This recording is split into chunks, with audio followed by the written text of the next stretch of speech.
സാമ്പത്തിക സ്ഥിതി വളരെ ഭദ്രമാണ്. നമ്മൾ വെറുതെ പറയുന്നതാണ്. സർ, എന്നാ പിന്നെ കോൺട്രാക്ടർമാർക്കുള്ള ബില്ലാണ് കൊടുത്തൂടെ ധനകാര്യമന്ത്രി? എന്തിനെത്ര ഉഷാറാണെങ്കിൽ മെഡിക്കൽ കോളേജിലൊക്കെ ഉപകരണങ്ങൾ വാങ്ങിയതിന്റെ ബില്ലൊന്ന് കൊടുത്തൂടെ? എത്ര ഉഷാറാണെങ്കിൽ അതങ്ങോട്ട് കൊടുത്തൂടെ? ഒന്നും കൊടുക്കുന്നില്ലല്ലോ.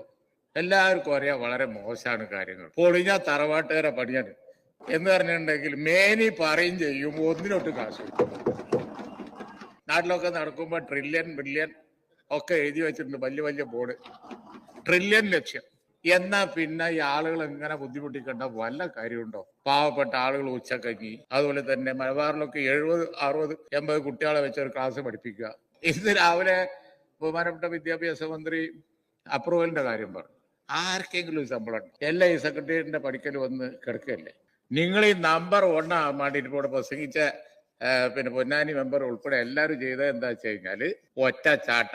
കേരളത്തിൽ നിന്ന് നേരെ UP-യിലേക്ക് ഒരൊറ്റ ചാട്ട. തമിഴ്നാടായിട്ട് കമ്പയർ ചെയ്ത് നോക്കണ്ടേ?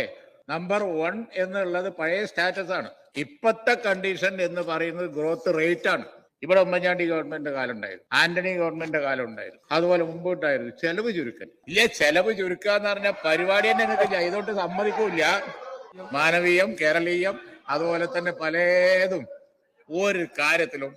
ഒരു കാര്യത്തിൽ ദൂരത്തിൽ പരസ്യം കൊടുക്കല്, ഓടെ എഴുതി വെക്കല്. ഞാൻ അതാ പറഞ്ഞത്, മേനി നടിക്കുന്ന കാര്യത്തിൽ യാതൊരു കുറവുമില്ല. ഇന്ന് UP-യും ബീഹാറും പോയിപ്പോ അമേരിക്ക കമ്പയർ. നിങ്ങൾ ട്രംപിന്റെ അവസ്ഥ മനസ്സിലാക്കണ്ടേ എന്നാണ് ഒരു മെമ്പർ അവിടുന്ന് ചോദിച്ചത്. സാറ്, ട്രംപിന്റെ അവസ്ഥ വളരെ മോശം തന്നെയാണ്. അദ്ദേഹം ചെയ്തുകൊണ്ടിരിക്കുന്ന എല്ലാം കൂടി ഒരു ദിവസം പൊട്ടും. നമ്മളും കൂട്ടത്തിൽ പൊട്ടണോ എനിക്ക് അറിഞ്ഞൂടാ, ധനകാര്യമന്ത്രി അങ്ങ് പറയുന്നു. യാഥാർത്ഥ്യ ബോധത്തോടു കൂടി ഒന്ന് നോക്കി, പൈസ ഇല്ലാന്നൊക്കെ സമ്മതിച്ച് നമ്മൾ എന്താണ് ചെയ്യേണ്ടത് എന്നൊന്ന് ആലോചിച്ച് ഈ ആവശ്യമില്ലാത്ത ചെലവൊക്കെ ഒന്ന് ചുരുക്കി കേന്ദ്രത്തിൽ നേടിയെടുക്കാൻ വേണ്ടി നമുക്ക് ഒരുമിച്ച് നോക്കാം. ഞങ്ങൾ എപ്പോഴെങ്കിലും ഇല്ല എന്ന് പറഞ്ഞിട്ടുണ്ടോ? പക്ഷെ നിങ്ങളിങ്ങനെ എല്ലാം ഉഷാറാണ്, നമ്പർ 1, യാതൊരു കുഴപ്പമില്ല എന്ന് പറയും ചെയ്യും, ഒന്നൊട്ട് നടക്കൂല. ഈ ഒരു കണ്ടീഷൻ ഇവിടെ ഈ മെമ്പർമാരെ കൊണ്ട് എനിക്ക് പറയാനുള്ളത്, ഈ മെമ്പർമാരെ കൊണ്ട് അവർക്ക് ബോധ്യമില്ലാത്തൊരു കാര്യം പറയിക്കരുത്. ഒരാൾക്കും ഇത് ബോധ്യമില്ല.